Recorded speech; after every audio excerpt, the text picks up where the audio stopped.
con el deseo de que lo que hoy hablemos aquí os resulte de utilidad. Intentaremos que dentro de lo farragoso que suponen los temas jurídicos, hacerlo lo más entendible posible para el común de los mortales.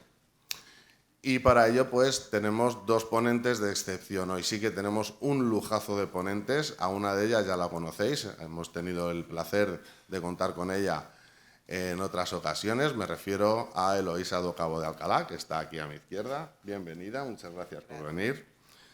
Eloísa es letrada del AMTA, de la Agencia Madrileña de Tutela del Adulto, y es ex magistrada juez del Juzgado 30 de Incapacitaciones y Tutelas de Madrid. Y en esta segunda parte vamos a conocer la otra cara de todo este proceso, que es la cara de la gestión de los casos de la mano de Eloísa y, evidentemente, su experiencia desde la agencia de tutela. Así que, Eloísa, la sala es tuya, adelante.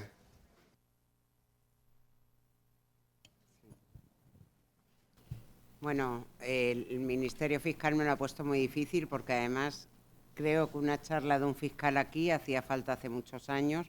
Por otras conferencias que doy también sé que siempre acaban saliendo preguntas acerca de lo que exige el Ministerio Fiscal o quejas sobre que se archivan o que no se hace caso a expedientes, con lo cual me alegro mucho que haya podido venir hoy Mónica, porque además tiene mucho don de gente y de hacerse comprender fácil. Ahora me ha puesto a mí el lado difícil, claro, que es explicaros un poquito el petardo de los procedimientos que hay ahora y los internamientos involuntarios, que como sabéis es mi pasión, pero nos conocemos ya de otras veces. Y ahí es verdad que más que el lado de agencia me sale el lado de cuando estuve de juez de internamiento. Yo sigo creyendo mucho en la institución de los internamientos involuntarios. Antes, bueno, Keka estaba exponiendo todo lo bonito que es la ley, que sé además por experiencia, por los trabajadores sociales, compañeros míos, que es muy bonito todo lo de la autonomía, la voluntad de la persona, pero yo desde el lado jurídico lo que veo también son todos los problemas que esto plantea. O sea, lo que es muy bonito en teoría, luego en la práctica es muy difícil llevarlo a cabo. Ahora me va a llevar la contraria. No pasa nada, nos llevamos bien. Bueno, no te voy a llevar la contraria porque no encuentro la hoja donde las he apuntado. Pero sí, por ejemplo, el guardador de hecho, es verdad que es una figura muy bonita, es una figura esencial, pero ¿y la de dificultades que se plantea a la persona para acreditar que es el guardador de hecho? Entonces, hay muchas veces que se acaba haciendo necesario el adoptar las medidas, incluso porque es que la figura del guardador es tan etérea que al final uno no sabe cómo acreditarlo. Va a un banco y le ponen problemas en el banco, va a solicitar algo y le ponen problemas cuando solicita cualquier tipo de ayuda.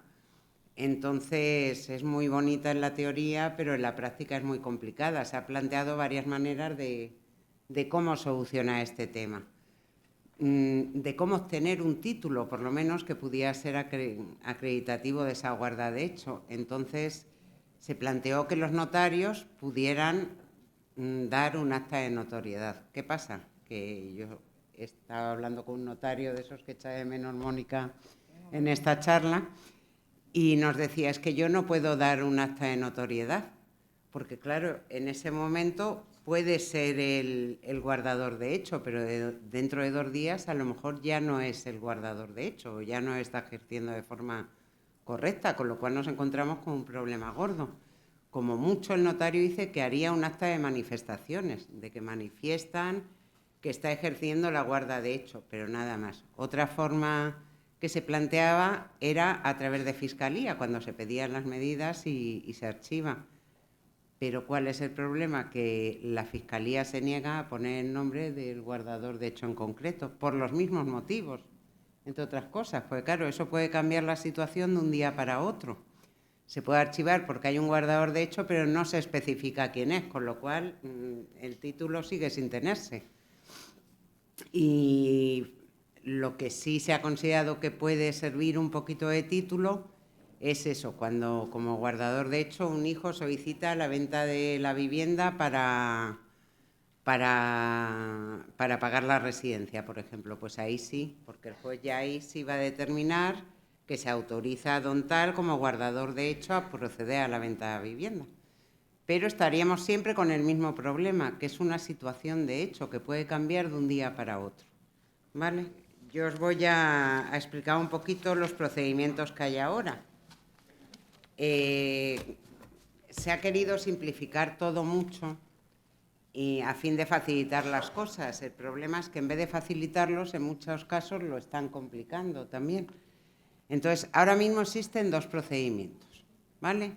Hay un primer procedimiento que son sucesivos en caso de que se tengan que dar los dos, pero en ningún caso hay un procedimiento que es de jurisdicción voluntaria, que es mucho más sencillo, y luego hay un procedimiento que es contencioso, que solamente si en el de jurisdicción voluntaria no se ha llegado a un acuerdo, se va a ir al procedimiento contencioso.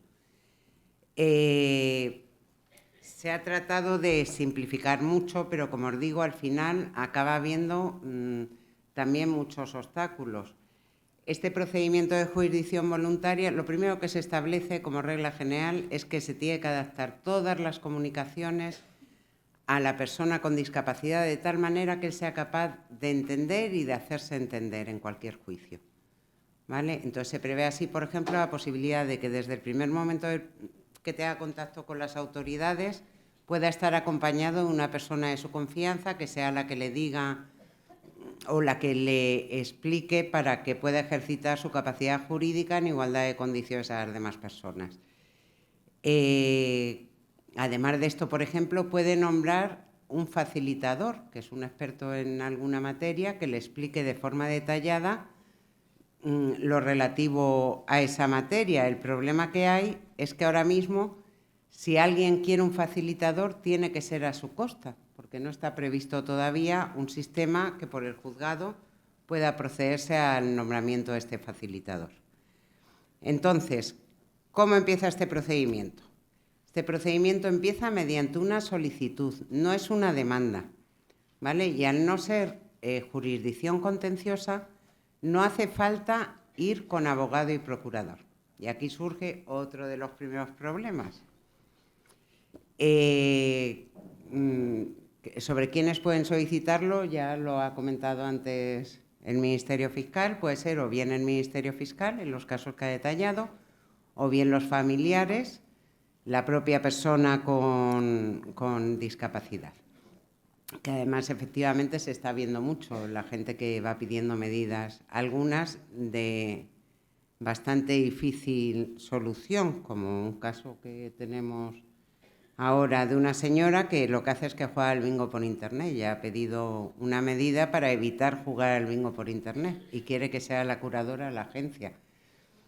Veo muy complicado que nosotros podamos impedir ese juego por internet de esta señora, porque además, como hay miles de páginas, aunque bloquees en unas o mandes, aparte que no te hacen la mitad de las veces ni caso cuando mandas notificación para prohibir que jueguen, o como los préstamos igual, cuando tú mandas para que no concedan préstamos y les da lo mismo, te lo siguen concediendo.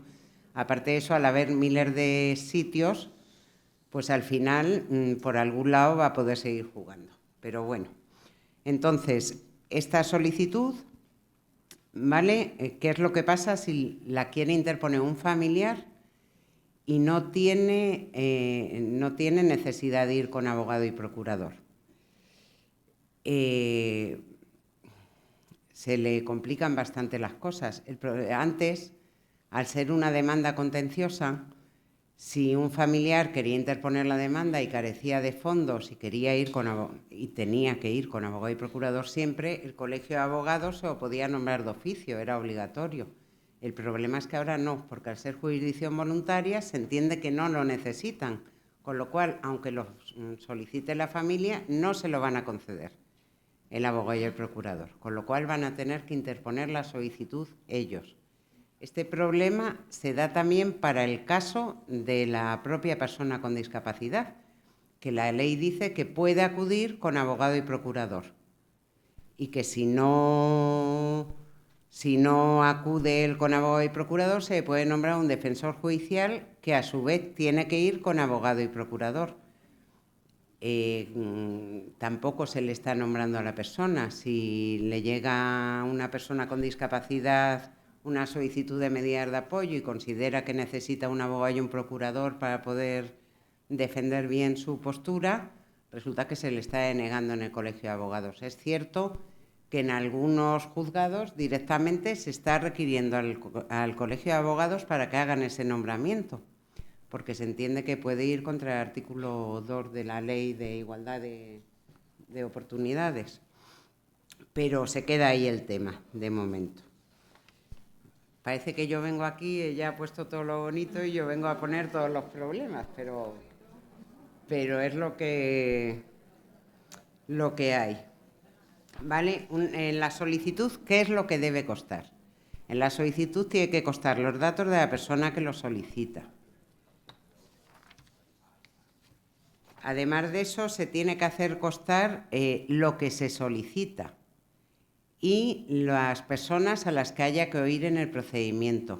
Existe una novedad respecto a la ley anterior y es que en el caso de que lo solicite la propia persona con discapacidad, puede decir que no quiere que se haga la audiencia a sus parientes más cercanos, pues no quiere que tengan conocimiento su familia de la solicitud de medidas y puede acordarse no irse a esos familiares, ¿vale? Se va a respetar su voluntad en ese sentido. A mí hasta ahora no se me ha dado, pero es verdad que existe esa posibilidad, ¿vale? Además de eso, hay que aportar documentos, todos aquellos en los que se vaya a basar las medidas de apoyo, así sean, y todos los de los que se dispongan, como ha dicho el Ministerio Fiscal, pues tanto un certificado de discapacidad, de los informes médicos anteriores que haya, si tiene o no concedida dependencia. Y luego, en esta solicitud primera, se exige un informe que me imagino que luego en las preguntas nos dirán a ver cómo, un informe social, un informe pericial de los ámbitos profesionales social y sanitario, ¿vale? O sea, médico y social. El otro día me planteaban qué problema hay aquí, por ejemplo, a los familiares, hasta qué punto se les puede dar este tipo de informes a un familiar con la Ley de Protección de Datos. ¿Vale? Estaría muy complicado y, sin embargo, la ley lo exige. En el caso de la solicitud, que como veréis luego en el caso de lo que es ya el procedimiento contencioso, no se va a exigir, por ejemplo, pero aquí sí. Tiene mucho sentido. Una vez que se recibe esta solicitud, ¿vale? El letrado de la Administración de Justicia lo primero que hace es recabar del registro civil el certificado para ver si han existido las medidas voluntarias de las que ha hablado antes el Ministerio Fiscal y si no existen se admite a trámite y se cita una comparecencia. Aquí hay otra novedad también, que es que el juez puede solicitar o bien de la entidad pública del respectivo territorio que tenga encomendada la función de protección de las personas con discapacidad, que Madrid es la agencia, o bien a una entidad del que denomina tercer sector, que a mí todavía no me ha quedado muy claro quién es ese tercer sector, ¿vale? Que hagan un informe de medidas alternativas. O sea, que informen acerca de la posibilidad que existe de otorgar unas medidas que no sean judiciales, que hagan innecesarias las medidas judiciales. Son las que se vienen a denominar normalmente medidas sociocomunitarias. Por ejemplo, si una persona para lo que necesita ayuda es para prepararse la comida y para bajar a sacar dinero al banco, si tiene un apoyo suficiente en su barrio, en su ámbito, ¿vale? Que la comida tenga un servicio de ayuda a domicilio que le deje preparada la comida. Al banco lo acompaña un vecino que es el que le ayuda a hacer los trámites bancarios. Entonces, se puede proponer, si solamente necesita para esos ámbitos las medidas, se puede proponer como medidas alternativas esas y hacer innecesarias las medidas judiciales. hablando con una persona que había estudiado todo este tema de las medidas sociocomunitarias, sí os digo que, por ejemplo, comentaban que en la región de California existen todas estas medidas y no me acuerdo si era en California o en la zona de Miami, es que no me acuerdo en cuál de ellas. Pero el caso es que se aplicaban esas medidas sociocomunitarias. Y se había hecho un estudio por el que de 100 personas, un 80% eran personas con discapacidad intelectual o con una enfermedad mental. Y de ese 80%, un 90%, ¿vale?, era gente que con el tiempo, teniendo estas medidas sociocomunitarias, había acabado perdiendo la vivienda, residiendo en la calle. O sea que al final eran casi más perjudiciales. Por eso yo digo que, aunque es verdad que hay que quitar esa actitud proteccionista que tenemos todos, que yo todavía conservo en gran parte, ¿vale?, en estos casos, y que hay que tratar de fomentar la capacidad propia de cada persona, pero dentro de eso es verdad que una curatela significa cuidar, con lo cual no se puede perder de vista del todo ese área de cuidado que hay que tener con respecto a las personas que tengan una capacidad jurídica diferente. Bueno, el juez, una vez que en Madrid a nosotros, desde el mes de septiembre del año pasado, creo que han sido 5 casos, ¿vale?, en los que nos han solicitado medidas alternativas exclusivamente. Otra posibilidad también es que informemos acerca de las medidas de apoyo que consideremos que proceden. Una vez que se cita la comparecencia, como ha comentado ya Mónica, hay que oír primero a la persona, se hace una entrevista con la persona, se le explica la posibilidad de que dé unas medidas voluntarias o de unas sociocomunitarias, si es que se han previsto, ¿vale?, y se le pregunta si está conforme o no con el sistema de apoyos que se pretende. Además de eso, va a ser examinado siempre por el médico forense y se va a oír a los parientes y se va a hacer la demás prueba que hayan solicitado las partes. Una vez que se han realizado todas estas pruebas, existen 2 posibilidades: o que la persona considere que no precisa los apoyos, con lo cual hay que archivar el expediente y ya sí interponer posteriormente una demanda contenciosa, ¿vale?, o estimar que la persona te acepte los apoyos, y entonces se dicta un auto en el que se determina qué medidas de apoyo precisa, para qué ámbitos, quién es la persona que va a ejercer esas medidas y se especifican todos los actos para los que precise los apoyos, ¿vale? Y se nombra curador o asistencial o representativo o de ambas formas.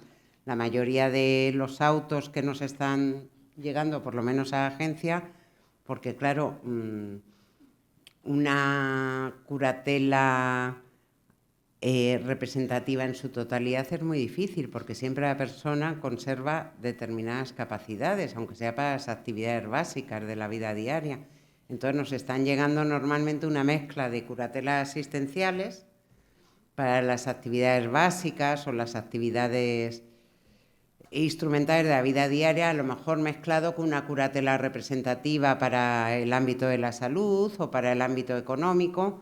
Otras veces es curatela representativa en todo, pero como os digo, es lo más excepcional, y otras veces es curatela asistencial, que además nos llega o bien una curatela asistencial en la que sea un mero acompañamiento en la toma de la decisión, o una curatela asistencial en la que, además de ese mero acompañamiento, haya que asentir el acto que realiza la persona. Aunque lo consienta él, haya que asistirlo, que es lo que sería la anterior curatela.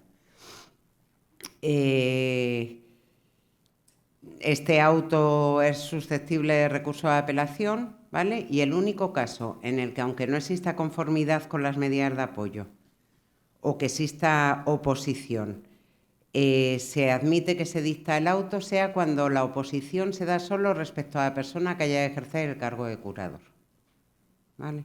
Por ejemplo, él quiere que sea su hermano y dicen que la agencia, y se niega a que sea la agencia, al final va a ser el juez el que decida si es la agencia o va a ser el hermano de la persona. Es el único caso que se prevé que se pueda dictar el auto. Si no, ya os digo que se archiva y se pasa al procedimiento contencioso. ¿Qué sucede con esto? Por un lado, es verdad que se facilitan muchos trámites, pero por otro lado es verdad que se duplican mucho. Y yo el otro día en sala tuve, por ejemplo, el caso de 2 hermanos con esquizofrenia. Se había citado ya en ocasiones anteriores para esta solicitud, no fueron, fue la familia, la madre muy mayor, los hermanos, 7 hermanos o por ahí. Estuvieron explicándonos la necesidad de que se adoptaran medidas, viven ellos 2 solos, no siguen medicación, además consumen drogas, un desastre. ¿Qué pasó? Que al final se consiguió que fueran a sala. Llegaron a la sala, les preguntamos que si querían los apoyos, les preguntó el juez, y dijeron que no, que ellos eran muy independientes y eran muy libres y que ellos no necesitaban apoyo para nada. ¿Qué ha pasado? Que ese procedimiento ahora se ha archivado, ¿vale? Con lo cual se quedan, en cierto modo, para mi gusto, desprotegidos otra vez hasta que esa demanda se vuelva a interponer, que además la jurisdicción contenciosa va a ir mucho más lenta porque se va a interponer la demanda, se les va a dar traslado para contestación. Si no contestan ellos, se les nombra el defensor judicial y se da otro plazo otra vez para contestación. Con lo cual, en vez de simplificar, en estos casos, es verdad que para mi gusto se complica la cosa, ¿no? Se alarga más el procedimiento en vez de conseguir simplificarlo. Bueno, la jurisdicción contenciosa, como os digo, si se opone a las medidas de apoyo, como en el caso de estos 2 chicos, ¿vale? Pues ahora el Ministerio Fiscal, que en ese caso era el instante, tiene que interponer la demanda contenciosa. En la demanda contenciosa, al contrario de lo que sucede, y si fuera un familiar el que lo ha interpuesto, pues tendría que ser el familiar el que promueva, cualquiera de los familiares, de las personas legitimadas, ¿vale?, para promoverlo. Al contrario de lo que sucede, aquí no se exige un informe social ni un informe sanitario como pericial, ¿vale? No os he dicho antes también que esos informes que se están pidiendo en la primera solicitud, hay juzgados que están haciendo acudir a los profesionales a ratificarlos en el juzgado, por lo menos en uno de ellos. En los demás hasta ahora no, pero en uno de ellos sí están haciendo que vayan allí a ratificarlos. La demanda, ahí ya sí es necesario, si es por parte de un particular, ¿vale?, el acudir con abogado y procurador. En este caso, al contrario que en la solicitud, como sí es obligatorio el abogado y el procurador, si no se tiene, se puede solicitar al Colegio de Abogados, que se nombre un nuevo oficio si no se disponen de los medios, claro, para poder pagarlo. En esta demanda es poco parecido, se aporta toda la documentación, se solicitan las medidas de apoyo que se consideren que se precisan, se dicen las personas que tienen que ser oídas en el procedimiento y, al igual que en el caso anterior, si se admite a trámite, ahí mismo el letrado de la Administración de Justicia va a requerir lo mismo, certificado del registro civil por si existen o no medidas. Y de esa demanda se le da traslado con toda la documentación que se aporta a la persona contra la que se dirige el procedimiento. En el caso de que lo inste ella misma, al que se le va a dar traslado es al Ministerio Fiscal, que siempre es parte en estos procedimientos, tanto en el primero como en este segundo. Una vez que se le da traslado para que conteste la demanda y se le conceden 20 días. Ahí él puede solicitar abogado y procurador, con lo cual se paraliza. Os digo a efectos de que veáis en la práctica lo que puede retrasar luego también todo esto. Claro, se paralizaría el tiempo para contestar a la demanda hasta que se le nombre el abogado y el procurador. Si no comparece con abogado y procurador en el plazo establecido, se va a dar traslado, se va a nombrar un defensor judicial y se concede a ese defensor judicial, que en el caso de que la demanda esté instada por el Ministerio Fiscal, solemos ser la agencia madrileña, se le da plazo de otros 20 días para que se conteste a la demanda. Una vez que ha transcurrido estos plazos, se cita la comparecencia y lo que ha comentado antes Mónica, las pruebas esenciales, otra vez la entrevista, el examen médico forense, ¿vale? Y los documentos en que se fundamente y la audiencia de parientes, a no ser que, como en el caso anterior, el que haya instado la demanda sea la persona que sufre la discapacidad y quiera o manifiesta expresamente su voluntad de que no se notifique a su familia, en cuyo caso no se le notificaría. Una vez que se han practicado todas las pruebas, el juez va a dictar en este caso sentencia, no auto, ¿vale? Os digo porque os estarán llegando ya que en unos casos hay un auto y en otros la sentencia, para que veáis la diferencia. El auto es en el caso del primer procedimiento y la sentencia en el caso de este segundo, que es contencioso. Y en la sentencia, pues igual que en el auto, ¿vale? Se va a determinar si se precisan medidas de apoyo, qué tipo de medidas son las que se precisan y la persona que va a ejercer el cargo de curador y si ha de ser asistencial o ha de ser representativa o si comprende todos los ámbitos, o ambos ámbitos. O sea, dependiendo del ámbito, si se da de una manera o de otra. Os iba a comentar algo según estaba hablando y se me ha olvidado. Pero sí os voy a comentar, por ejemplo, que aunque es cierto que se determinan ya tanto en las sentencias, que hay veces que son de imposible cumplimiento. Se da la posibilidad al que es propuesto como curador de decir si va a poder, o sea, lo que considere pertinente. A mí, por ejemplo, no hace mucho, en uno de ellos se me proponía como curadora en un caso en el que ya existía un auto y la familia no había aceptado la curatela, ¿vale? Y una de las cosas que ponía específicamente era curatela asistencial para la deambulación fuera del domicilio familiar. Yo quiero que entiendan que si eso es de imposible cumplimiento, primero, para mi gusto, puede conllevar una privación de un derecho fundamental también, el tener que ir siempre acompañado pero bueno.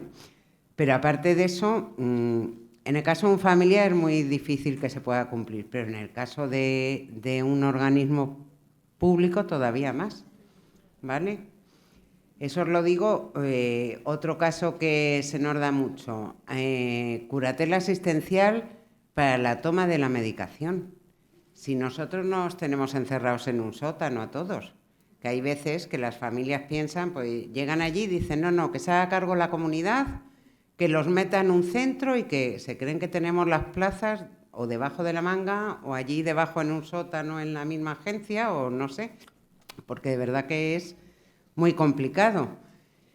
Y otra cosa que sí os quería decir, porque nos pasa mucho, desde que se dicta la sentencia es apelable también, ¿vale?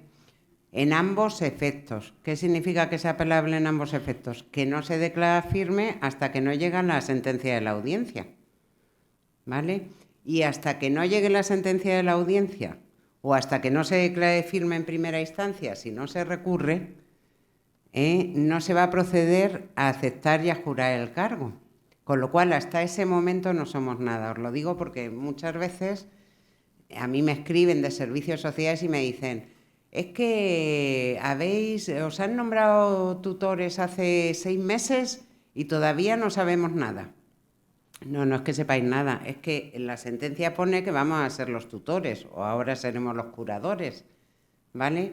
Pero nosotros no hemos jurado ese cargo, pues a lo mejor esa sentencia o no es firme o está ya en apelación y hasta que no juremos el cargo no podemos actuar. Eso, pero vamos, ni nosotros ni cualquier familiar al que nombren, ¿de acuerdo? No se puede actuar hasta que no se jura el cargo. Bueno, esos son los 2 procedimientos principales. Y luego está el de revisión. ¿Qué es lo que pasa con las sentencias anteriores? La propia ley establece que todas esas sentencias, pues claro, el concepto ha cambiado muchísimo. Con anterioridad, la capacidad jurídica era la capacidad que tenía una persona para ejercer derechos y obligaciones, y la capacidad de obrar era la posibilidad de ejercer esos derechos. La primera era ser titular y la segunda el ejercer. Con las sentencias antiguas de modificación de la capacidad, lo que se hacía era que se podía limitar esa capacidad de obrar, la de ejercer los derechos y obligaciones. Al unirse ahora en el mismo concepto de capacidad jurídica, tanto la capacidad de obrar como la capacidad jurídica, esto no es posible, ¿vale? Entonces hay que cambiar todas las sentencias anteriores a efectos de adaptarlas a la nueva ley. ¿Qué ha establecido la ley? Que tienen que hacerse o bien por los juzgados en un plazo máximo de 3 años, la revisión de todas estas sentencias, o bien solicitarlo, o bien el curador o la propia persona con discapacidad o los familiares, en cuyo caso el juzgado tiene que resolver esa solicitud en el plazo de 1 año. El procedimiento de revisión es igual que los dos que hemos comentado. O sea, va a existir uno primero de jurisdicción voluntaria, si se llega a un acuerdo bien, y si existe oposición se va a ir a un procedimiento contencioso, ¿vale? Entonces, ¿qué es lo que se va a establecer? El procedimiento es muy similar, ¿vale? Se interpone una solicitud, se va a ver por el médico forense, se va a llevar a cabo una entrevista, se van a pedir informes sociales y sanitarios, y lo que se va a hacer es ver si en qué áreas se necesita apoyo, se va a quitar la declaración de incapacidad o de modificación de la capacidad como tal, y se va a decir para qué áreas necesita apoyos y cada cuánto tiene que ser revisable. Eso respecto a las que ya estaban. Respecto a las nuevas, no lo he comentado, pero lo ha comentado antes Mónica, en toda sentencia tiene que venir el plazo de revisión, ¿vale? Y en todo auto de la ley nueva. ¿En qué plazo de revisión? Porque se entiende que la ley, uno de los objetivos que tiene es fomentar la capacidad de las personas de manera que cada vez vayan siendo más autónomas y precisen menos apoyos, ¿vale? A base de una labor muy ardua que es estar explicando, diciendo y ayudando un poquito a que se supere esta situación. Entonces, siempre hay que establecer un plazo de revisión que puede ir de 3 a 6 años. ¿De acuerdo? El procedimiento es muy similar, ya os digo, una solicitud, solicitando la revisión, lo que se considera que se va a necesitar, se va a citar una vista en la que va a estar el fiscal, las partes, lo mismo, y se va a determinar o bien por auto si es en un principio o bien por sentencia. Si es en proceso contencioso, las medidas que precisa y poco más. No sé si me dejo algo importante de los procedimientos, yo creo que más o menos son esos, ¿vale? Entonces, no sé si me he explicado bien, pues sé que esta materia es muy pesada además, pero bueno. Entonces, ahora ya nos vamos a lo que me gusta a mí, ¿vale? Que son los internamientos involuntarios. ¿Qué es lo que pasa con los internamientos involuntarios después de la nueva ley? Y una de las preguntas que veía que venía ahí es lo del sistema de pago, ¿no? De algo así, como si se puede usar el patrimonio de las personas para el pago, ¿no? Sí. Eso os quiero decir que no ha cambiado. Es cierto que hace muchos años, cuando yo estaba de juez de internamiento, se autorizaba en muchas ocasiones que se pudiera domiciliar la residencia en la cuenta bancaria de la señora. Por diversos motivos se consideró que no se tenía que hacer así y en la actualidad no se admite, ¿vale? Sí. El caso es que no se admite y hoy en día va a seguir siendo igual. La única posibilidad que existe ahora es, por ejemplo, pues eso, si existe un guardador de hecho que al que le permitan que domicilie la residencia, ¿vale? En la cuenta de la señora o con ese guardador, el del banco entiende que la señora conserva la capacidad como para domiciliarlo, pues se le va a poder domiciliar y si no, pues habrá que esperar lo mismo, a que el guardador de hecho solicite autorización judicial o a que se nombren unas medidas de apoyo para poder para poder hacer frente al pago de la residencia, ¿vale? Los internamientos involuntarios. A ver, con la nueva ley se discute, y yo sé que en la agencia, por ejemplo, hay muchos trabajadores sociales que al poquito de salir la ley entendían que si la persona firma voluntario el ingreso, ya no nos hace falta pedir una autorización judicial. Entonces yo me harto de decirles que eso no es así, ¿vale? Porque el fundamento, a ver, pues me cuesta mucho explicarlo sin irme yo a lo que yo considero. A ver, el tema del internamiento involuntario, ¿cuáles son los requisitos que se exigen? Los conocéis todos, ¿vale? ¿Cuándo se produce? Cuando existe una persona que tiene un trastorno o enfermedad mental entendido en sentido amplio, que comprende tanto los deterioros cognitivos como la enfermedad mental, como la discapacidad intelectual, ¿vale? Que se ha ingresado, ¿qué es lo que exige el artículo 763? Que se ha ingresado en un establecimiento cerrado, ¿vale? Con o sin su consentimiento, y siempre que dicha persona no pueda decidir por sí el ingreso. ¿Por qué es tan importante esta materia del internamiento involuntario y se requiere que esté supervisado por autoridad judicial? Porque afecta al derecho fundamental de la libertad, recogido en el artículo 17 de la Constitución y el artículo 5 de la Convención de Derechos Humanos, de Derechos Humanos y Derechos Fundamentales y las Libertades Fundamentales de 1950, ¿vale? Si no existiera este control judicial, al ser una privación de libertad, podría conllevar una detención ilegal, lo que se conoce como una detención ilegal, y podría dar lugar incluso a un procedimiento de habeas corpus, ¿vale? La importancia se ve en distintas sentencias, que los que ya me habéis oído otras veces son las mismas, pero bueno, os voy a hacer un resumen más o menos. Es tan importante este tema al afectar al derecho fundamental que ya en el año 2010 salieron dos sentencias, una referida al artículo anterior, que era el 211, y otro al artículo que regula la actualidad de internamiento, que es el 763, en la que se declaraba inconstitucional los párrafos primero y segundo de esos artículos, porque se entendía que al afectar a un derecho fundamental tenía que venir regulado por ley orgánica, que es una ley de mayor grado, ¿vale? Todo derecho fundamental, para su desarrollo, tiene que ir por ley orgánica. Entonces se entendía que tenía que ir por ley orgánica, no por ley ordinaria.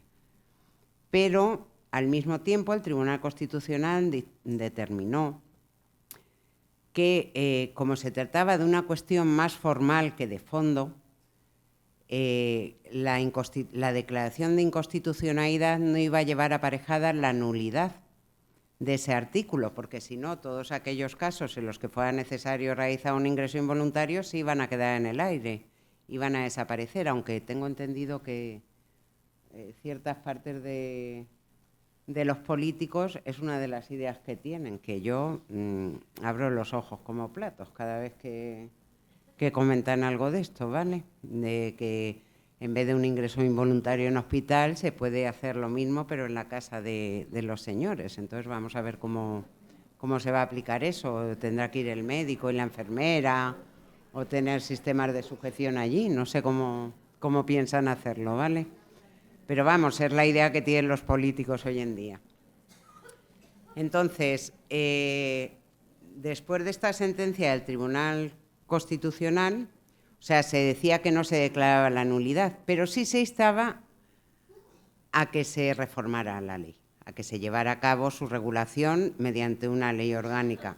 En el año 2010 estamos a 2022 y seguimos sin esa ley, ¿vale? Yo siempre digo que toda la materia de lo que son las discapacidades y los internamientos es una materia que no vende. Entonces, como no vende, ahora ha vendido mucho el poner una ley muy bonita, pero que ya os digo que en la práctica luego a veces es complicado, ¿vale? Y en estas materias en particular, pues vende todavía menos. No hay centros para llevar a cabo ingresos adecuados. El conseguir una plaza cuesta horrores la mayor parte de las veces. Entonces, pues bueno.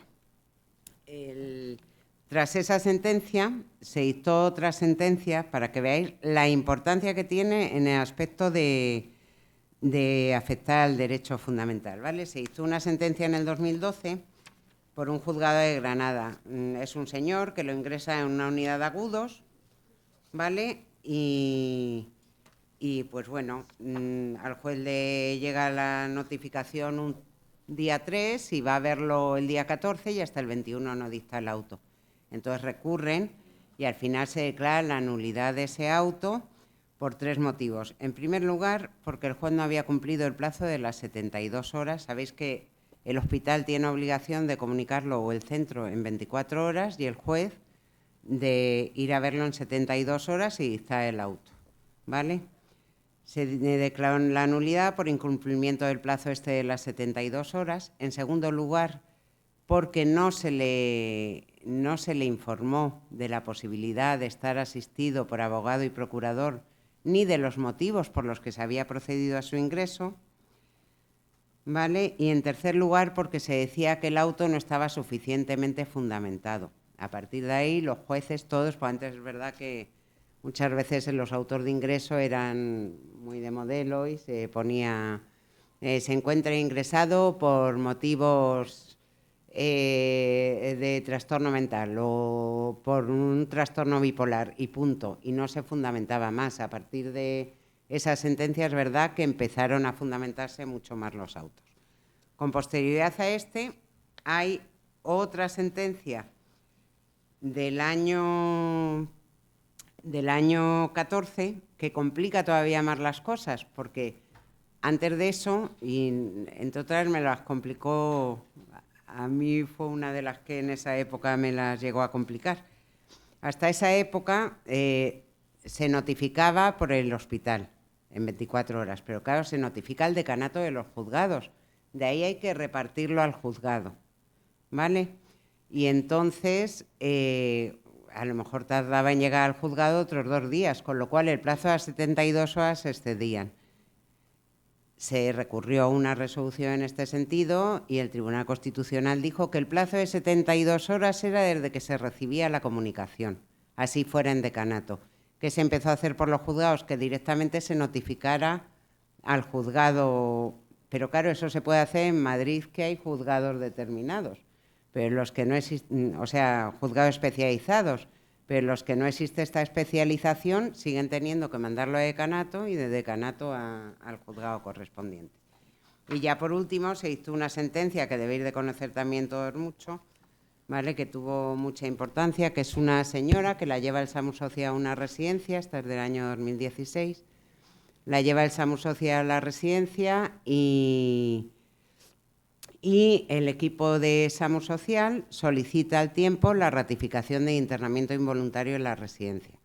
La señora recurre y el Tribunal Constitucional decidió, en primer lugar, que la nulidad también, porque en la comunicación la había hecho el SAMU Social cuando el que lo tenía que hacer era el centro, ¿vale?, en el plazo de las 24 horas, porque además se había presentado y se había ratificado el internamiento por el juzgado sin un informe médico real, porque lo único que costaba era el que aportaba el SAMU Social, que era un informe social, no un informe médico, y porque además se había hecho fuera de las 24 horas la notificación. Claro, ellos la ingresan y a los 2 días es cuando solicitan el ingreso.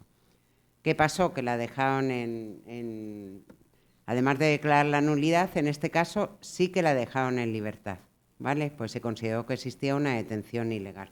Pues os digo que el tema de los internamientos involuntarios hay que tenerlo muy estricto. ¿Cuál es el problema que hay con la ley ahora nueva? En teoría debe primar la voluntad de la persona y deberíamos de hacerles ver pues que a lo mejor están mejor en una residencia, ¿vale? Así tengan un deterioro cognitivo. Indudablemente hablamos de deterioros cognitivos que no sean graves. En el momento en que sean graves es muy complicado habrá que recurrir siempre al artículo 763, ¿vale? Pero En el caso de los deterioros cognitivos leves se plantean que, bueno, que explicando las consecuencias, pues que podrían aceptar ellas voluntariamente. ¿Cuál es el problema que yo le veo ahí? Que el fundamento, entre otras cosas, es porque van a un establecimiento cerrado, ¿vale? Es una privación de libertad. Establecimiento cerrado, ¿qué significa? Que no van a poder salir a la calle si ellos lo desean por sí solas, ¿vale? Sino que a lo mejor van a tener que ir acompañadas, o que están en una planta que requiere una clave para entrar y salir de la planta.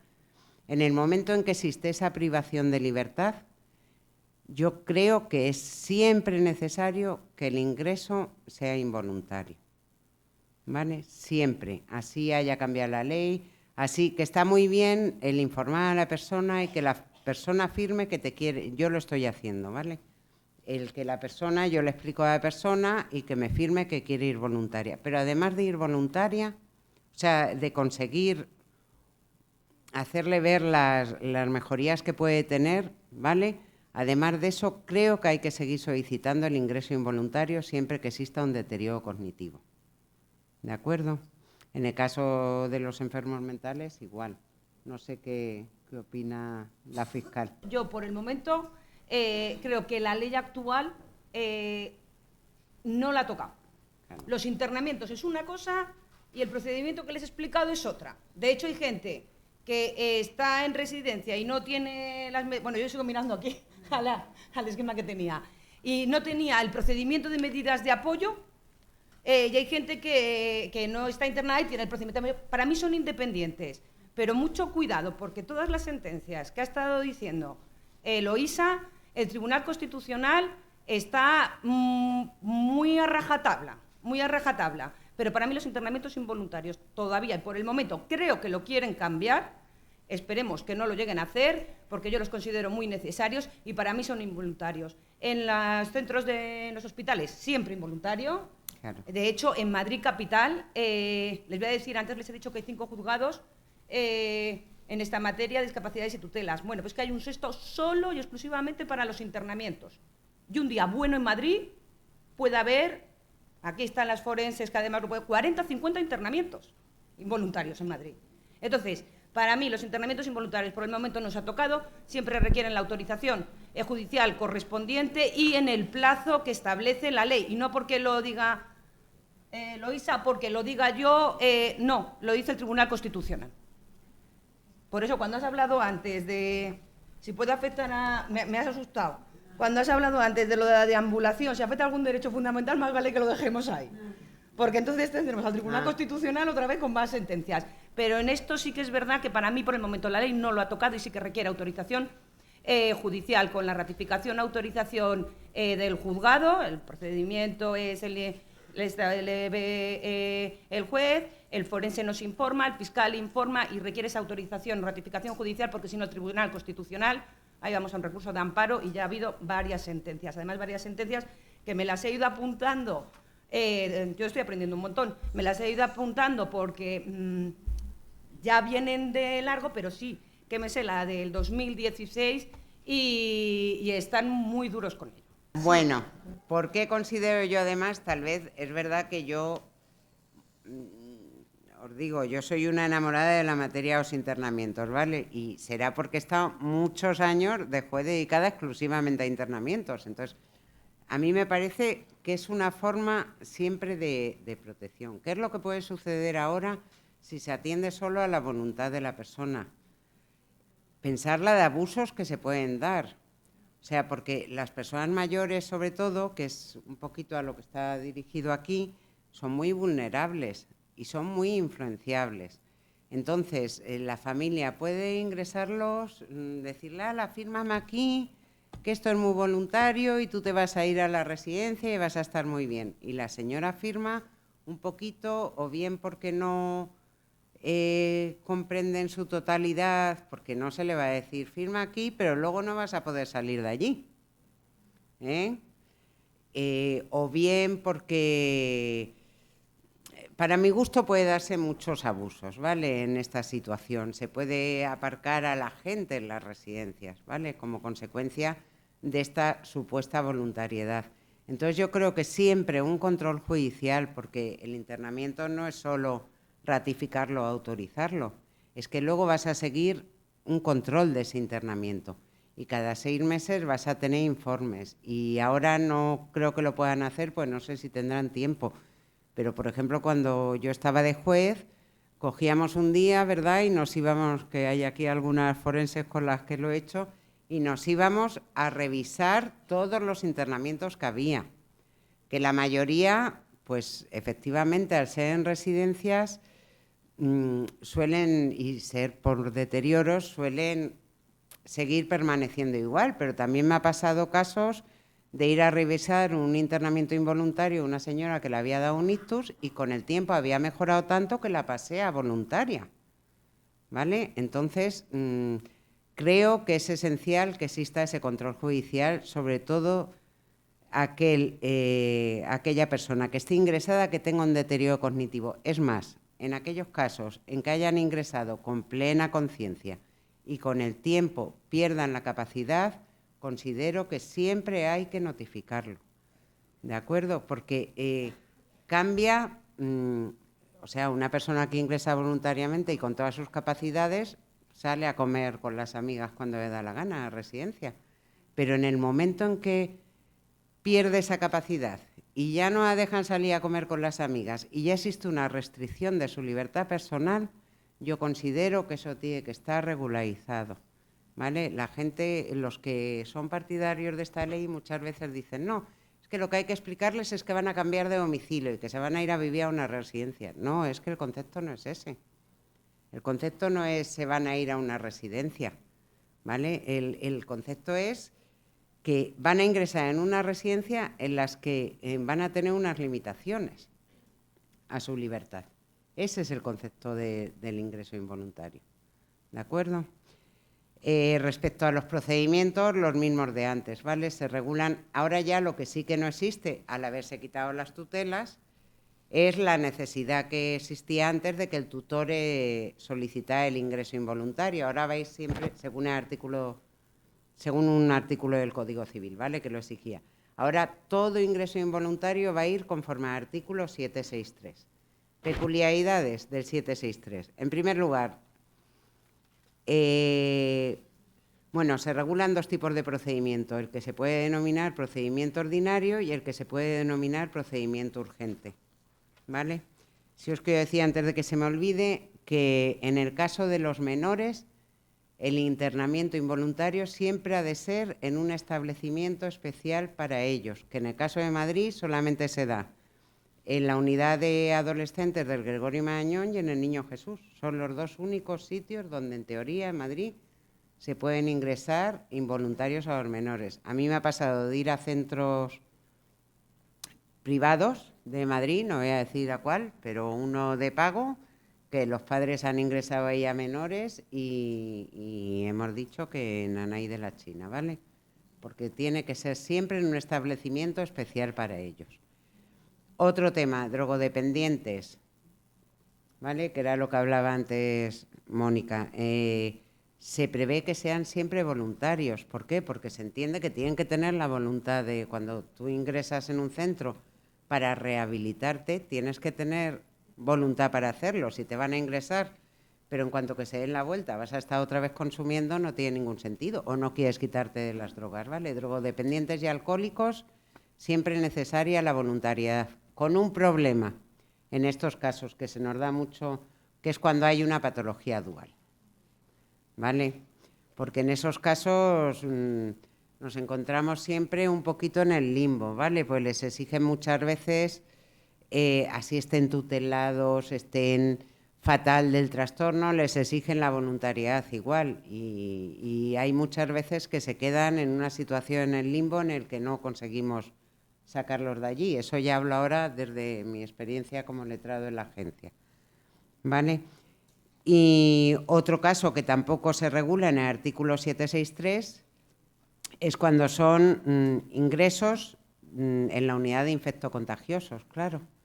Por eso se regula por la Ley General de Sanidad. Me acuerdo cuando empezó el COVID, de gente que estaba con COVID y se notificaba... Uy, ¿ya? ¿Me vas a cortar? Pues estamos igual, pues a mí me quedan todos los... Y en esos casos, por ejemplo, y nos llamaban, no, es que tengo COVID. Bueno, tienes que ir a ingresar. No me quiero ingresar. Bueno, pues en esos casos lo que se hacía era en el juzgado de guardia y a través del artículo 9 de la Ley General de Sanidad, no a través de un ingreso involuntario. Pues el ingreso involuntario es por trastorno psíquico exclusivamente, ¿de acuerdo? Nunca por un motivo físico. Por eso tampoco se admite, por ejemplo, o yo no admitía, no sé lo que están haciendo en la actualidad, pero cuando a mí me notificaban de un hospital un ingreso en una planta de medicina interna, ¿vale? Y yo esos ingresos los denegaba, porque no es una planta cerrada, ni es un ingreso por motivos psiquiátricos, ¿de acuerdo? Es un ingreso en una planta abierta y si está en medicina interna es porque es por motivos físicos. Si fuera psiquiátrico estaría ingresado en psiquiatría. ¿De acuerdo? Entonces yo esos ingresos, por ejemplo, los denegaba. Los procedimientos, el ordinario. Se interpone solicitud por parte de todo aquel que acredite un interés legítimo, ¿vale? El competente es el juzgado de primera instancia del lugar de residencia de la persona. No os he dicho tampoco, el juez autoriza o ratifica, nunca ordena. Solo se ordenan ingresos involuntarios en el orden penal, ¿vale? En cumplimiento de sentencia, pero nunca en el ámbito civil. En el ámbito civil se va o a autorizar, si se hace previo a que esté ingresada la persona, o a ratificar si se dicta el auto una vez que la persona ya está ingresada, ¿de acuerdo? Entonces, en estos casos se presenta un escrito, se exponen los motivos por los que se solicita el ingreso involuntario, ¿vale? Y es muy importante aportar un informe médico. Sin el informe médico es muy complicado que se vaya a autorizar el ingreso involuntario, y que se aporte reserva de plaza en el centro donde se quiera ingresar a la persona. Importantísimo, sin esa reserva de plaza no se va a otorgar el auto de ingreso involuntario. Hay muchas veces que los familiares, cuando yo estaba por lo menos, venían y te decían, no, es que me han dicho que lo solicite porque así se adelanta el trámite para que me den la plaza en Agustín de Fosa, que estaban entonces. Mentira, ¿vale? No se os va a dar nunca un auto de ingreso involuntario a ningún familiar si no me tiene una plaza, porque el ingreso se determina conforme al momento en que se está viendo a la persona. Yo no voy a dar un ingreso involuntario para una persona que a saber cómo está dentro de 6 meses, ¿de acuerdo? Y es muy importante, yo lo digo siempre, un informe social, porque al final es el que más ayuda a determinar cuando pueda existir una situación de duda, por ejemplo, en un deterioro cognitivo, ¿vale?, que sea todavía leve, que veas que existe alguna posibilidad de mantener a la persona a casa. Después de todo, el ingreso involuntario es siempre lo último, ¿vale?, la última opción. A nadie le resulta agradable sacar a una persona de su casa para llevarla a un centro, ¿vale? Entonces, es la última opción. El informe social puede facilitar en muchas ocasiones la información de si es posible mantener a esa persona en la casa o no. Una vez que se ha presentado esto, se cita a la persona, se le hace saber que puede ir con abogado y procurador, porque si no, el Constitucional declara ahí mismo la nulidad también, ¿vale? Se le escucha, se ve por el médico forense y se dicta el auto. En el auto se tiene que dictaminar si procede o no el ingreso, ¿vale? Y en caso de que no proceda, el motivo por el que no procede. Si es porque la persona todavía puede ella por sí dar un consentimiento válido a ese ingreso y se niega a él, o si es porque, aunque tenga un deterioro cognitivo, como ya os digo, que le impida dar un consentimiento válido, pueda mantenerse o se puede adoptar otra medida que sea menos agresiva para la persona, como puede ser el mantenerlo en el domicilio con unas ayudas sociales, por ejemplo, ¿vale? Este auto es apelable, pero a diferencia de lo que ocurre con los procedimientos de medidas de apoyo, ¿vale?, en este caso es apelable en un solo efecto, con lo cual es ejecutable desde el momento en que se dicta, ¿vale? Una vez que se ha autorizado el ingreso, el facultativo tiene obligación cada 6 meses de notificar cómo se encuentra la persona, en 6 meses como plazo máximo. Ese es el procedimiento ordinario. El procedimiento urgente normalmente es el que se usa para un ingreso en un hospital psiquiátrico, ¿vale? En este caso, ¿vale? Puede suceder o que bien vaya directamente la persona al hospital y se acuerde por el facultativo el ingreso, o que se dicte un informe por el médico, un informe médico en el que conste que es necesario el traslado forzoso urgente para ingreso involuntario conforme al artículo 763, y con ese informe, en el plazo de 24 horas, se llama al SAMUR psiquiátrico y lo trasladan al hospital. 24 horas. En el momento en que pase de las 24 horas, el SAMUR psiquiátrico no lo va a recoger, ¿vale? Ese informe se puede dar por los médicos, tanto directamente ser desde el centro de servicios sociales los que llamen al SAMUR psiquiátrico, como la familia, como la agencia, en muchas ocasiones lo hacemos, ¿vale?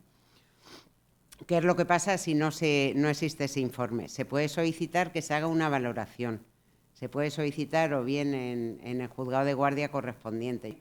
¿Qué es lo que sucede si además de todo esto no se puede valorar y encima el señor no abre la puerta y creen que existe un riesgo grave? Habrá que notificarlo, porque aquí entra en juego otro derecho fundamental, cuál es la inviolabilidad del domicilio, ¿de acuerdo? Entonces, para poder tirar esa puerta, ¿vale? Y hay que ponderar el riesgo real que existe y el violar el derecho fundamental a la inviolabilidad del domicilio. Y eso se va a hacer por auto. En ese caso, en caso de que se acuerde así, con apertura de puerta, se monta un dispositivo que eso es tremendo. Va cerrajero, va SAMUR, va psiquiatra, van los bomberos, la policía. Este ingreso, como os digo, normalmente es el habitual para las unidades de agudos. ¿Qué es lo que sucede en caso de ingreso en residencia que consideréis que es muy urgente, ¿vale? Como yo he tenido casos, por ejemplo, de una señora que el padre se tiraba a la carretera por las noches, salía de su domicilio y se iba a andar por la M30, con el riesgo que corría para su vida. En esos casos, el esperar a presentar la solicitud, la demanda de ingreso involuntario, a que te citen, a que lo vean, puede ser un riesgo. Yo en estos casos sí considero que, los trabajadores sociales lo que tenéis que hacer es pedirle una plaza de emergencia, indudablemente, y proceder al ingreso. Y una vez que lo ingresan, que ratifique el juzgado. ¿De acuerdo? Y no sé si me falta algo. Nos he dicho, en este caso, tanto esté en unidad de agudos como sea en residencia, es el plazo de las 24 horas que os he dicho antes para que se notifique al juzgado, y 72 horas el juzgado para ir a ratificarlo, y ahí está el auto de ingreso en su caso. ¿De acuerdo?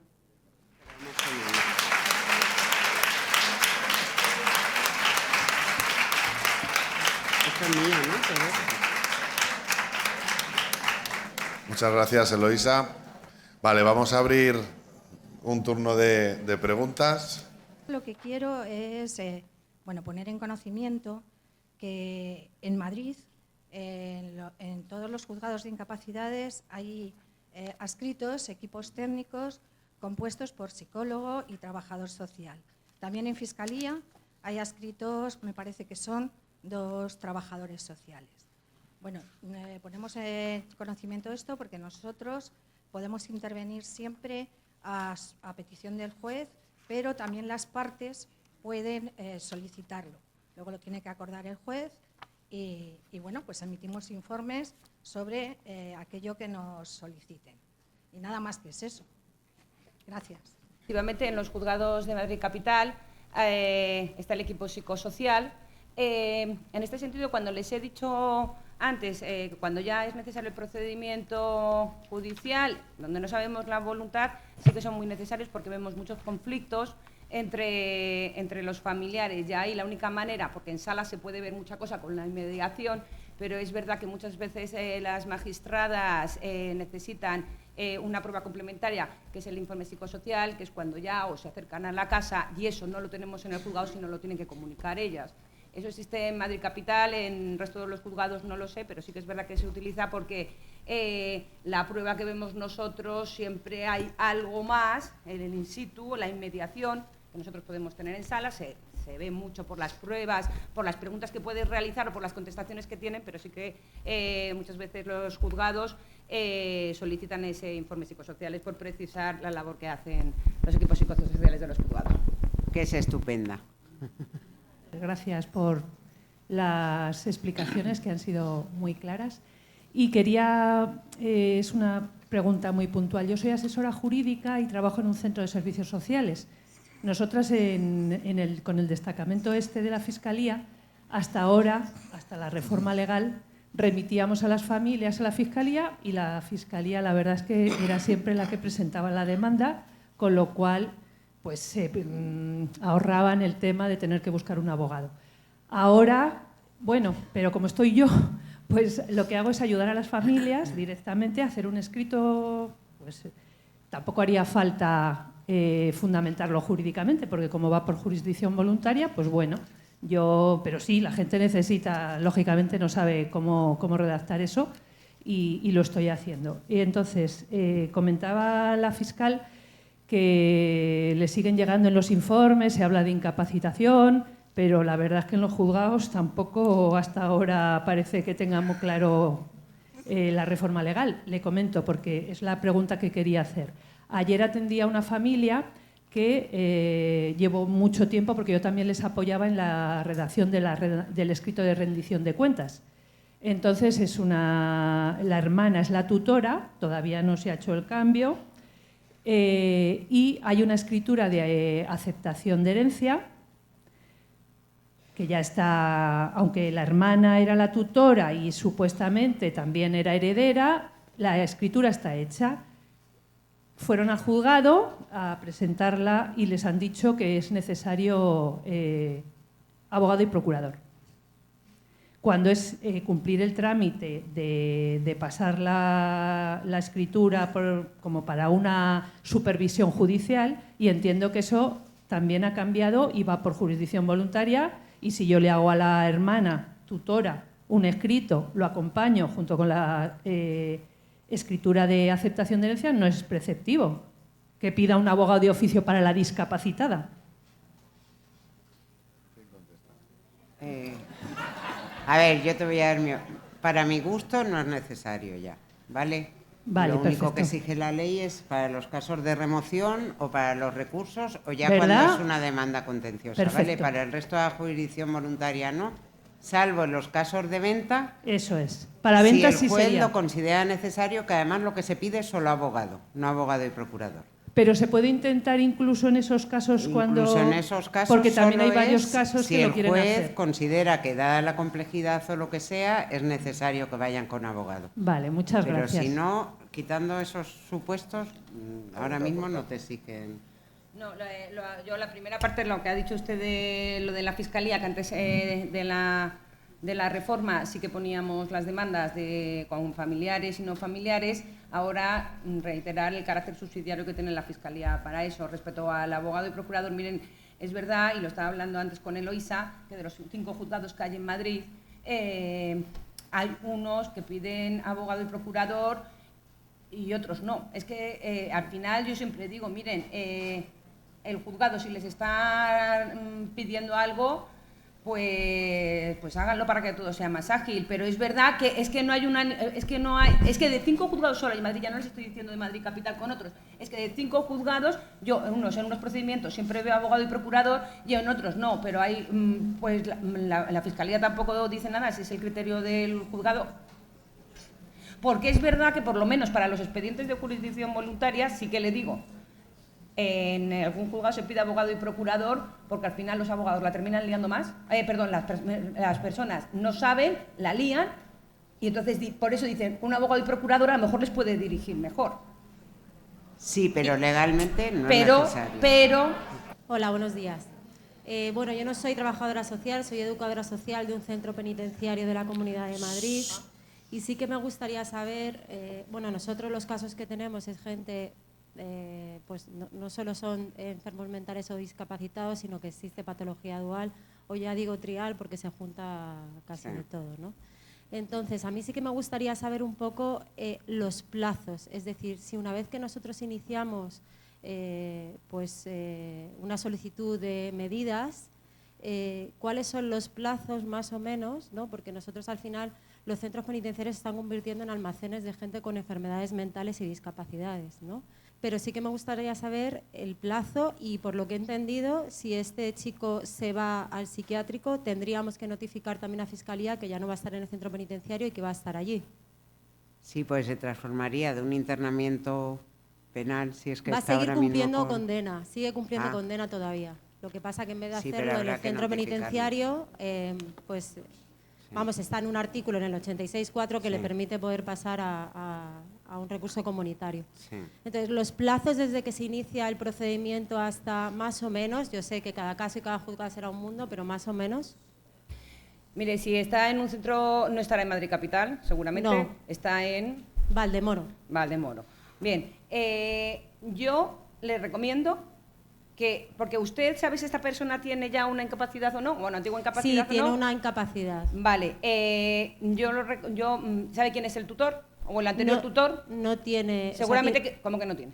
O sea, tiene, él tiene una discapacidad intelectual y una discapacidad por enfermedad mental, tiene un certificado de discapacidad, pero no está. O sea, que no tiene modificada la capacidad conforme a la antigua ley. No. Bien. Pues ya están tardando en comunicarlo a la Fiscalía de allí. ¿El qué? Exactamente. ¿Qué tiene en ese caso? Sí, ya lo hemos comunicado, por eso digo que los plazos, ¿cuántos son? No sé decirle los plazos porque obviamente no lo sé. No sé lo que les costan los compañeros allí y no sé los informes que habrán pedido allí. Pero usted ya ha cumplido, usted lo ha notificado a la Fiscalía. Pero plazos, como comprenderá, la pregunta en concreto no se la puedo contestar. Yo ahora que no me oye Fiscalía, siempre digo que cuando presentéis algo y pasen meses y no sepáis nada, que insistáis. Llamar y llamar hasta que ordene alguna respuesta. Con energía moderada, moderada. Buenas tardes ya. Muy concreta, en cuanto al guardador de hecho, que funciona como tal, si una madre en este caso, o sea, una hija se está haciendo cargo de... haciendo las funciones de guardadora de hecho, para un acto concreto quiere pedir una autorización judicial, se pide a registro de decanato, va por Fiscalía, entiendo que a registro de decanato. Por Fiscalía no va. ¿A registro de decanato? Al juzgado, sí, por decanato, claro. Sí, al juzgado. Tiene, al juzgado, Fiscalía no. Por una parte, habéis comentado que se facilita la información fácil y comprensible a la persona, ¿vale? Persona con enfermedad mental que no quiere que su familia se entere de nada, hemos ido a procedimiento, nos han citado en sala, con él presente, que tú en una formación me dijiste que tenía que estar presente cuando eso interfiere muchísimo en nuestra intervención y en la comunicación que nos hacen en sala y nos preguntan en el interrogatorio, y se le facilitó todo el tocho a la persona con enfermedad mental. Yo, como trabajadora social, le tuve que explicar para qué le habían citado. Y en ese caso, esa persona sí que quiso ir a la citación, pero tenemos muchos casos de enfermedad mental que por mucho que se les explique, no van. O sea, es una dificultad grandísima. Luego el tema de provisión de apoyos. Vale.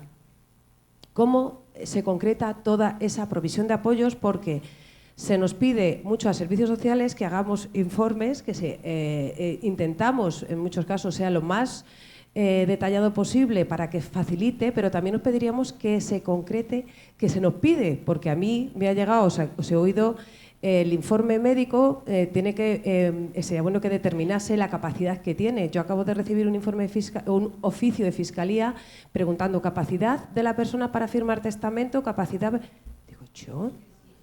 Claro, no, yo intento facilitar, intento para la persona, pero yo no... Y he hablado con el médico, dice, no, me has preguntado un informe de salud, y yo contestaba eso, digo, ¿y no te han preguntado por las capacidades, por el deterioro cognitivo, enfermedad mental que tiene? Y dice, no me han preguntado nada de eso. Entonces digo, Pues igual que nosotros nos pedís a nosotras concreción, nos concretéis en los oficios que queréis saber. También en la cita, cuando tuvimos el anterior curso, decías que ibais a responder el ANTA lo más fácilmente posible, o sea, lo más rápidamente, y se estaban dotando, se iban a dotar, ibais a cambiar de nombre, ¿Eso en cómo se está aplicando? Porque yo, antes de esta ley, tardé un año en conocer a la persona que había adjudicado el ANTA, estaba ratificada y se había puesto en contacto conmigo y no se llegó a concretar nada. Incluso yo intervenía porque el ANTA me pedía que no conocía a la señora y yo como servicios sociales intervenía yo en acompañamiento a la señora. ¿Pero estaba ya jurado el cargo? ¿No? Sí, me avisó el ANTA. Y eso es otra, que comentaste que se estaba intentando que el ANTA tuviese más personal para que todas esas medidas se ejecutasen lo más antes posible, para saber cómo está eso. Pues mira, eso está, que ahora se ha creado un equipo de acogida, en el que hay trabajador social, hay abogado, ¿vale? Y hay personas que llevan los temas económicos y entonces se hace una primera entrevista con la persona según se jura el cargo, se ven las cosas más urgentes que hay, se determinan lo que ellos consideran procedentes y a partir de ahí ya luego se pasa a rendición de cuentas y después de rendición de cuentas ya nos llegan los profesionales que lo vamos a llevar. ¿Vale? Está funcionando bastante más rápido el tema del primer contacto, ¿de acuerdo? ¿En toda Comunidad de Madrid? En toda la Comunidad de Madrid. Hay un solo equipo, eso sí, para toda la Comunidad de Madrid, con lo cual tienen un trabajo de cuidado. Un momento, pero no me hagas otra porque voy a hablar de las medidas de apoyo, del informe, por alusión. Obviamente, la cuestión que ha dicho de si es capaz de hacer un testamento, obviamente eso yo no se lo voy a pedir porque entiendo, yo tampoco sabría, necesito a un forense. Entonces, ¿qué les he dicho? Informe social es un informe social. Con lo tanto, yo un informe social no es si sabe firmar un testamento. Un informe social es la situación sociofamiliar que tenga, pero no es firmar un testamento. Ojo, que a lo mejor se ve muy claro por el médico que no puede, pero yo como fiscal no le voy a decir, es que no sabría hacerlo yo, no se lo voy a pedir a usted. Cada uno, les he dicho al principio, somos una cadena, cada uno sabe lo que sabe. Yo les estoy pidiendo a usted, bueno, yo, la Fiscalía, si es un trabajador social, pues un informe social, psicosocial, pero hay cosas que sabrá el médico, que no sabrá ni usted ni yo. Quiero decir, un conjunto, pero no me ponga lo del testamento, porque eso no lo sé ni yo hasta que no me lo diga un forense. No me ponga me la ha pedido en el oficio. Capacidad. Pero vamos a ver, hay un oficio. Pero si hay cosas que usted no sabe, pues no lo ponga. Pero vamos a ver, es que a lo mejor alguna cosa que no va dirigida a usted, va dirigida en general y va dirigida a lo mejor al médico. Y si no sabe, no lo ponga. Pero lo que yo le estoy diciendo y lo que le he dicho es que un trabajador social lo que me tiene que dar son datos sociales de la situación sociofamiliar. Y una situación sociofamiliar no es si sabe hacer un testamento. Datos de los familiares, teléfonos de los familiares, cuál es la situación. Y en cuanto a la descripción de los hechos con carácter objetivo. Lo que pasa es que es verdad, porque a mí me lo han comentado en otra conferencia que he dado no hace mucho, que es verdad que parece ser que el oficio que les está llegando de Fiscalía les piden estas cuestiones. Pues que yo lo que dije fue que se lo pasaran al médico. Todo se aprende y todo se fueran. ayuda. Yo, en cuanto llega la Fiscalía, digo, vamos a hacer esto y vamos a quitar o vamos a poner porque complicamos o les complicamos más. Si estas cosas sirven para algo, pues se lo digo, lo miraré y lo diré, que yo no soy la jefa, lo tenía que haber dicho cuando estaba la decana. Vale, pues bueno, si ya está bien que sabemos lo que es las necesidades de un lado y las necesidades del otro, pues si este seminario está sirviendo para tomar notas, ya va bien. Siguiente pregunta que teníamos. Bueno, ante todo agradecer las ponencias. Yo soy Beatriz, también trabajo en un municipio fuera de Madrid capital. En concreto me toca Fiscalía de Alcalá de Henares y los juzgados de Torrejón, o sea que voy por dos bandas. Mi pregunta es, se me ha resuelto un caso en un mes, algo yo todas las semanas, como dice la Eloisa, informes, llamadas, se ha resuelto, pero ahora llega el tema de dependencia. Yo solicito plazo urgente en dependencia y me dicen que no, porque necesito, en teoría esta mujer tiene un Alzheimer en grado creo que 5, pero tiene un hijo en Barcelona que no se ocupa de ella. Entonces me dice dependencia, no, tiene un hijo. Hay una responsabilidad civil. O sea, está resuelto todo menos la plaza, digamos, por emergencia en dependencia. Esa responsabilidad civil, porque me dice dependencia que yo tengo que denunciar el abandono. O sea, yo puedo alegar que haya abandono por unos diferentes ítems que yo recojo en el informe, por áreas, pero me dicen que hay un hijo. Lo de la dependencia... Debería ser independiente, pero eso de la dependencia no tiene nada que ver con esto, ¿eh? No tiene nada que ver. No, si mi pregunta es la responsabilidad que tiene el hijo, en este caso, hacerse cargo de su madre. No hay responsabilidad civil de No nada. hay. No. O sea, los hijos no están... Vamos a ver, se puede denunciar. Es verdad que... Muy complicado, que porque hay hijos que puedes son unos pedirles desalmados. obligación de alimentos, ¿vale? Bueno, ya, pero métete en una de esas, que la señora fallecerá en su domicilio mientras que se resuelve. Pero de los hijos, mire, hay veces que son los hijos, pero a nadie se le obliga a ser el curador de su madre. De hecho, tienen preferencia a lo mejor por orden establecido en la ley, pero en muchas ocasiones cuando los hijos o los hermanos, que deberían ser curadores, tal, no quieren, y les preguntamos, ¿y por qué no? Pues mire, pues porque estoy en una situación personal, no se les obliga. O sea, no hay una obligación para que sean curadores. De hecho, ahí está la agencia madrileña, los pobres, que van acumulando. Lo que sí se puede es eso, solicitar una demanda de alimentos a fin de que se haga cargo de la plaza, por ejemplo, del pago de la plaza. Mi pregunta va relacionada con los internamientos no voluntarios. En el caso de tener que realizar un internamiento no voluntario y para poderlo realizar, que es necesario realizarlo con el apoyo de policía o a nivel médico, si en esa solicitud de internamiento no voluntario especificamos la necesidad de ese apoyo, cuando se resuelve, ¿ya se resuelve por parte del juez indicando que es necesario por parte de policía o habría que presentar otra solicitud posterior? Mira, en un principio no te hace falta. Si tú tienes el auto de ingreso involuntario, tú puedes solicitar siempre el auxilio de las fuerzas de la policía. O sea, que no se deberían denegar. Es que nos ha ocurrido de que hemos remitido... Sí, se niegan. A mí no se me han negado, claro, se me niegan y se la lío cuando he ido. Pero cuando he hecho yo ahora ingresos desde la agencia, a mí hasta ahora no se me ha negado ninguno. Vamos, pues sí se niegan y se amparan en eso, en que no viene especificado cuando se resuelve el auto. Pues entonces solicitarlo y especificar que dado que alguna vez os ha ocurrido que la policía se ha negado a actuar pese a existir el auto, es que ellos tienen obligación de cumplir, ¿vale? Y de auxiliaros, o sea que, pero decirlo que se dé un oficio, que se os dé un oficio en el que se especifique que podéis recurrir al auxilio de las fuerzas policiales, ¿vale? La duda un poco que mis compañeros y yo tenemos, desde hospitales de agudos, en muchas ocasiones nos encontramos con personas que han estado viviendo en unas condiciones, bueno, un poco con un equilibrio justo, llegan al hospital y, bueno, no pueden volver a su domicilio por deterioros cognitivos, en fin. Entonces, en estas situaciones, desde el hospital, con la nueva ley, ¿podemos pedir un ingreso involuntario en una residencia concreta? Si hay familia, ¿lo tiene que pedir la familia o lo puede hacer el hospital para acelerar un poco el proceso, dado un poco toda la presión asistencial que hay en hospitales y demás? Y si hay familia vosotros y no tienen relación con el paciente, que en una situación como esa, ¿qué es lo mejor y cómo podemos hacer? Podéis hacerlo vosotros, ¿vale? Si tenéis una plaza que normalmente a través de los trabajadores sociales la conseguís, podéis solicitar directamente vosotros la autorización de ingreso involuntario. Bueno, si no hay ninguna pregunta más, damos por cerrado el seminario de hoy. Muchas gracias a todos y, por supuesto, gracias a Mónica y a Eloísa.